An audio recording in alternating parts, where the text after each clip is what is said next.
नमस्कार प्रिय विद्यार्थियों, यह है कीर्तिमान एकेडमी ऑफिशियल यूट्यूब चैनल। मैं पूजा मैम आप लोगों के लिए आज मैं लेके आई हूँ यूपी ट्रिपल एससी की परीक्षा पेट का जो प्रारंभिक अर्हता परीक्षा है उसका हल प्रश्न पत्र। तो जो इसमें हिंदी के प्रश्न हैं आए हुए हैं प्रथम पाली के, तो उसको आज मैं देखती हूँ। तो चलिए आप लोग हमारे साथ देखिए किस तरह के प्रश्न हिंदी के पूछे गए, सामान्य हिंदी के। तो चलिए ये रहा आपके सामने पहला प्रश्न, दर्प का पर्यायवाची कौन सा है? स्वाभिमान है या व्यथा है या अहंकार है या तिरस्कार है? तो दर्प का पर्यायवाची होता है अहंकार, विकल्प सी उत्तर होगा इसका। अगला है, मन को हरने वाला वाक्य के लिए नीचे दिए गए विकल्प में से एक शब्द चुनिए। मन को हरने वाले के लिए एक शब्द कौन सा होगा? मदमयी होगा कि मदमस्त होगा या फिर मनोहर होगा या मर्मांतक होगा? तो इसका एक वाक्य, इस वाक्य का एक शब्द होगा मनोहर, मन को हरने वाला यानी मनोहर, विकल्प सी उत्तर होगा। अगला प्रश्न है, गागर में सागर भरना, इस मुहावरे का अर्थ लिखिए। तो इसका अर्थ क्या होगा? तो इसका अर्थ होगा कम बोलना नहीं, बहुत बोलना नहीं, थोड़े में बहुत कहना, इसका सही अर्थ होगा। तो विकल्प सी उत्तर होगा। अगला प्रश्न है, शुद्ध वर्तनी का चयन कीजिए। तो इसमें महत्वाकांक्षा दिया है, महत्वाकांक्षा दिया है।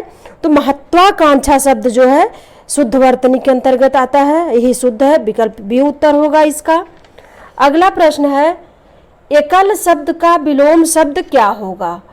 तो एकल शब्द का विलोम शब्द अकेला ये भी नहीं होगा, उपयुक्त ये भी नहीं होगा, पर्याप्त ये भी नहीं होगा, बहुल होगा। एकल शब्द का विलोम शब्द बहुल होता है। तो विकल्प डी सही है इसका उत्तर।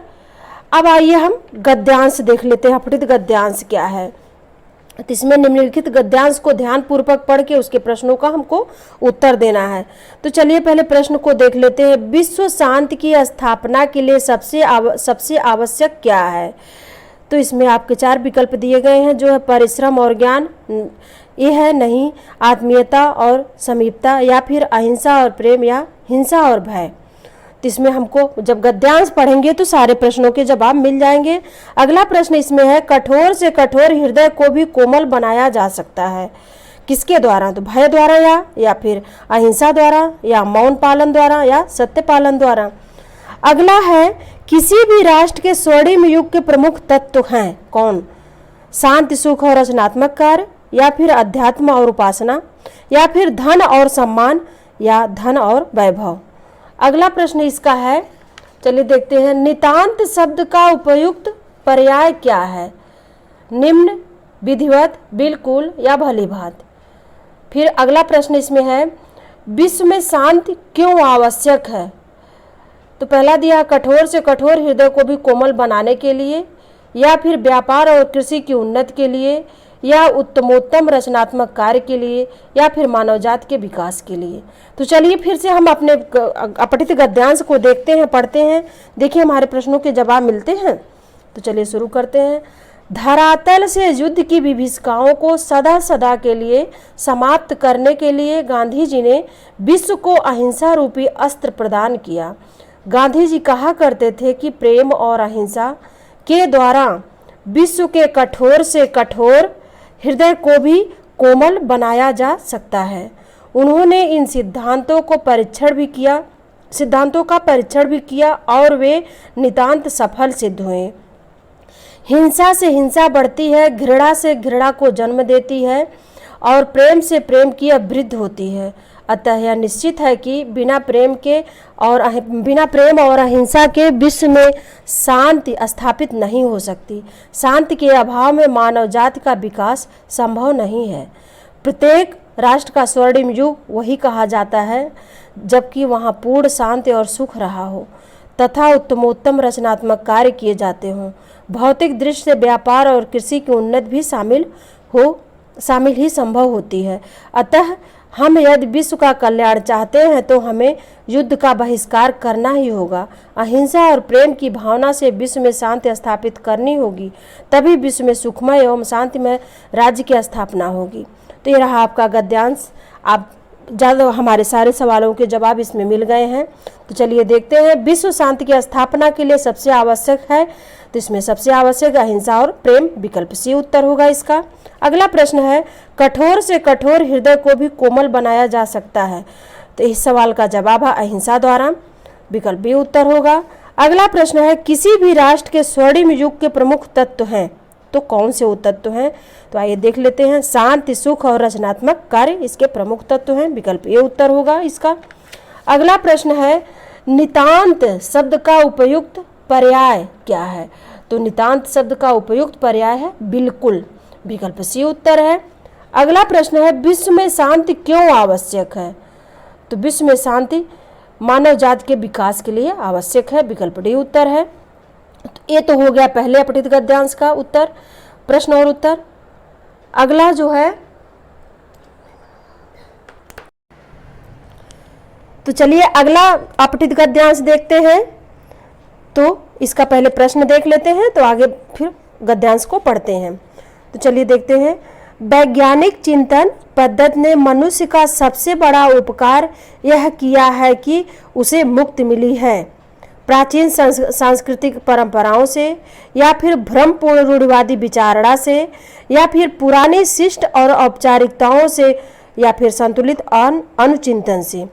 अगला प्रश्न देखते हैं, विश्व में परिवारवत लगने का प्रमुख कारण है, इसमें से कौन सा होगा, चलिए देखते हैं। विश्व बंधुत्व की भावना का विकास, या फिर विज्ञान के जीवन से घनिष्ठता, या विज्ञान के गतिशील शक्तियाँ, या फिर यातायात एवं संचार साधनों का विकास।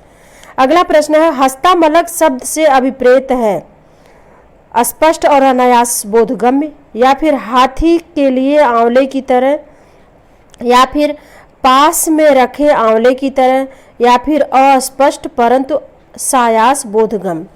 अगला प्रश्न है, वैज्ञानिक चिंतन पदबंध से आशय है, तो इससे क्या आशय है वैज्ञानिक चिंतन से, तो देखते हैं, स्वस्थ एवं संतुलित चिंतन, या फिर वैज्ञानिकों द्वारा किया गया चिंतन, या फिर भावात्मक चिंतन, या परंपरागत चिंतन।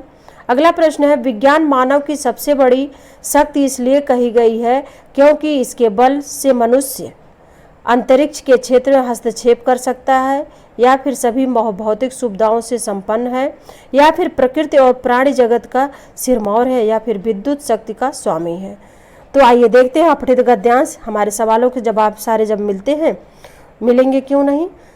चलिए शुरू करती हूँ गद्यांश। विज्ञान आज के मानव जीवन का अविभाज्य एवं घनिष्ठ अंग बन गया है।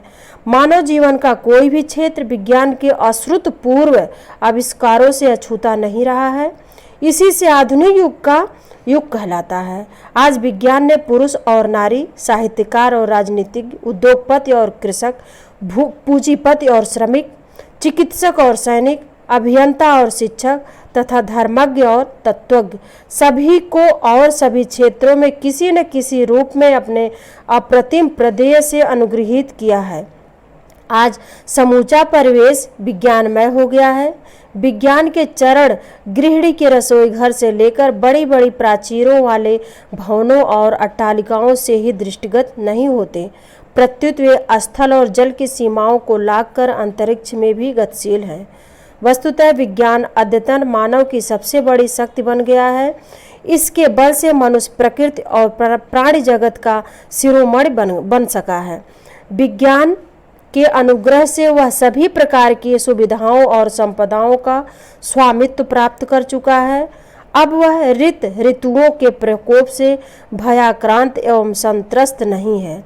विद्युत ने उसे आलोकित किया है, उष्णता और शीतलता दी है, बटन दबाकर किसी भी कार्य को संपन्न करने की ताकत भी दी है। मनोरंजन के विविध साधन उसे सुलभ हैं। यातायात एवं संचार के साधनों के विकास से समय और स्थान की दूरियां बहुत कम हो गई हैं और समूचा विश्व एक परिवार सा लगने लगा है। कृषि और उद्योग के क्षेत्र में उत्पादन के तीव्र वृद्धि होने के कारण आज दुनिया पहले से अधिक धन धान्य से संपन्न है। शिक्षा और चिकित्सा के क्षेत्र में विज्ञान की देन अभिनंदनीय है। विज्ञान के सहयोग से मनुष्य धरती और समुद्र के अनेक रहस्य हस्तामलक करके अब अंतरिक्ष लोक में प्रवेश कर चुका है। सर्वोपरि विज्ञान ने मनुष्य को बौद्धिक विकास प्रदान किया है और वैज्ञानिक चिंतन पद्धति दी है। वैज्ञानिक चिंतन पद्धति से मनुष्य अंधविश्वासों और रूढ़ परंपराओं से मुक्त होकर स्वस्थ एवं संतुलित ढंग से सोच विचार कर सकता है और यथार्थ एवं सम्यक जीवन जी सकता है। इससे मनुष्य के मन को युगों के अंधविश्वासों, भ्रमपूर्ण और दकियानुसी विचारों, भय एवं अज्ञानता से मुक्ति मिली है। विज्ञान की यह देन स्तुल्य है। मानव को चाहिए कि वह विज्ञान की समग्र देन को रचनात्मक कार्यों में सुनियोजित करे। तो ये रहा अपठित गद्यांश। तो इसमें सारे सवालों के जवाब हमको मिल गए हैं। तो चलिए प्रश्न को देख लेती हूँ।